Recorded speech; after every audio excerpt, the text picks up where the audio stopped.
Hello, and welcome to this edition of An Interview in History. This interview takes place in 1887. In this episode, we'll be talking with frontiersman Seth Kinman. Seth Kinman has led quite an unusual and varied life. Kinman always appeared as a stereotypical mountain man, dressed in buckskins, and sold small photographs of himself. His autobiography was dictated to a scribe in 1876 and is noted for putting the entertainment value of a story ahead of the strict facts. His descriptions of events change with his retelling of them. Contemporary journalists and modern writers were clearly aware of the stories contained in the autobiography, but each chooses which version to accept. Welcome, Mr. Kinman. May I call you Seth? That's my God-given name, so go right ahead. Thanks. Seth, tell me a little bit about your early life, your parents, and you growing up. Sure. My father, James Kinman, ran a ferry across the West Branch Susquehanna River in central Pennsylvania, in an area then called Uniontown, now called Allentown. He also was a millwright and an innkeeper, whose forebears were Quakers from Bucks County, Pennsylvania. My mother, Eleanor Bower Kinman, was of German descent, whose family lived in Reading, Pennsylvania. I was born in Uniontown in 1815. While in Pennsylvania, I learned to read and write. I could form good letters with the pen, but I never learned to spell well. In 1830, my father took the family and migrated to Tazewell County, Illinois. I spent 10 years working at my father's mill in Illinois, sawing lumber and grinding grain. After my father's death in 1839, I sold the mill and tried farming. Is it true that your father and Abraham Lincoln fought together?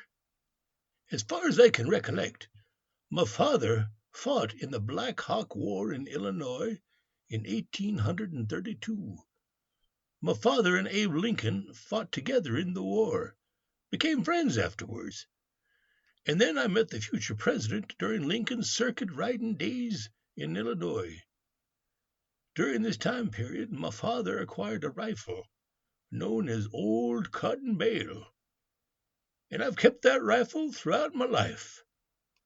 The rifle has a 4-foot-long barrel and is supposed to have killed General Peckham in the Battle of New Orleans. Wow, that's interesting. Were you ever married, and did you have any kids? Sure I was. I married Anna Marie Sharpless in Catawassa, Pennsylvania, in 1840. We have 5 children together: James Carlin, who is sometimes called Calvin, Austin, Ellen, and Roderick. Sadly, Anna Maria and my 2 sons, James and Austin, died during the winter of 1852 and 1853 while I was in California. That's really sad. I'm sorry for your loss. Thank ye. I know you had a reputation for having different businesses, including a hotel. Can you tell us about that? Sure, I'd be glad to. By 1848, I was operating the Eagle Hotel in Pekin, Illinois, on the Illinois River. My hotel was less known for its comforts than for my rendition of the fiddle tune, Arkansas Traveler. A traveler came off the steamboat one day and came to the hotel. There'd been a little western scrimmage at the Eagle the night before, and though things had not been put in order, I was sitting at the front door playing my favorite tune with the greatest of self-satisfaction. The stranger stopping, "Are you the proprietor here?" I said, without resting my bow. "Well, I reckon I be, stranger." "Do you keep tavern?" says he. "Of course I do. I keep tavern like hell," says I, fiddling away. "Just pile in, hang your freight on the floor, and make yourself at home. The boys have been having a little fun, but if there is a whole table or plate in the house, I'll get you some cold hash toward night." Well, sir, the stranger didn't like this western reception, so he took his departure.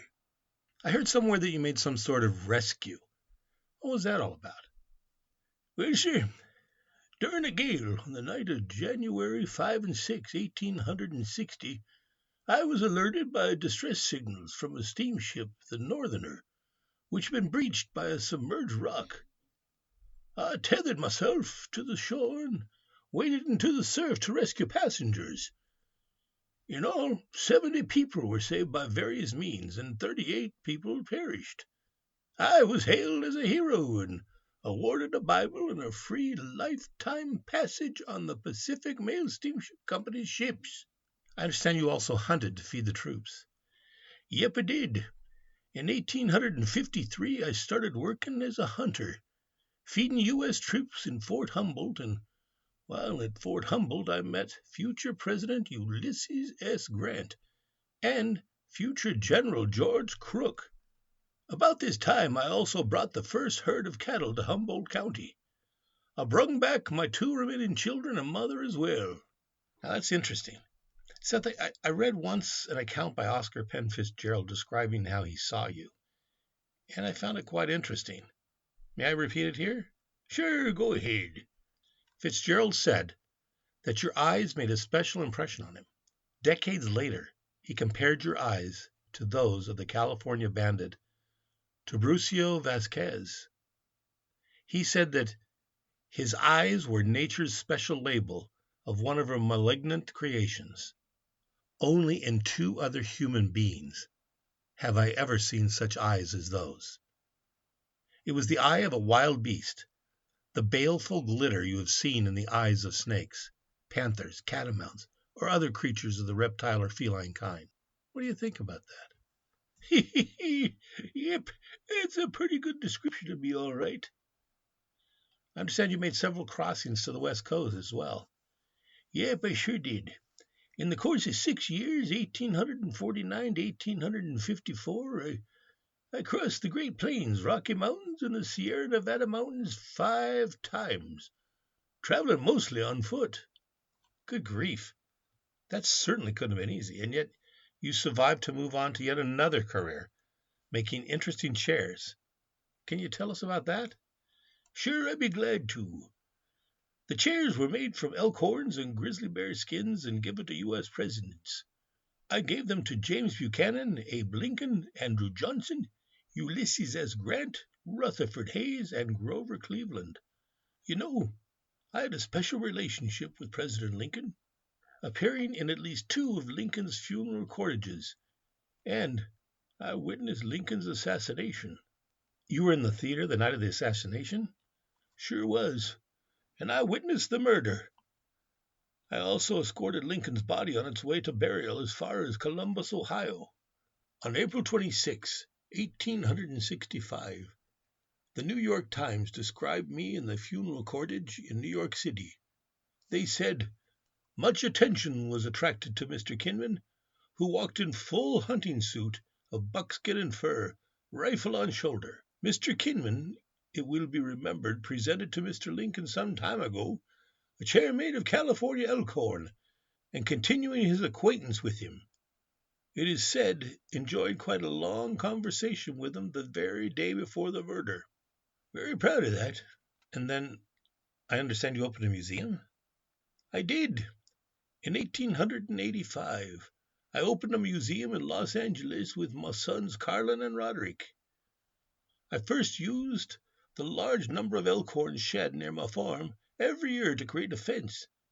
With the help of George Hill about 1856, I created my first elk horn chair, which he traded to Dr. Josiah Simpson of Fort Humboldt for a telescope. The construction of an elk horn chair included using matching horns to make the front legs and arms of the chair. These horns interlocked with another matching pair which formed the rear legs and the back of the chair.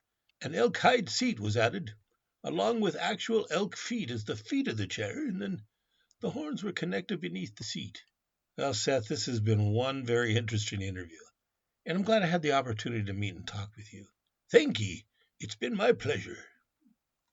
Seth Kinman passed away in 1886 from a self-inflicted gunshot to his leg, which became infected.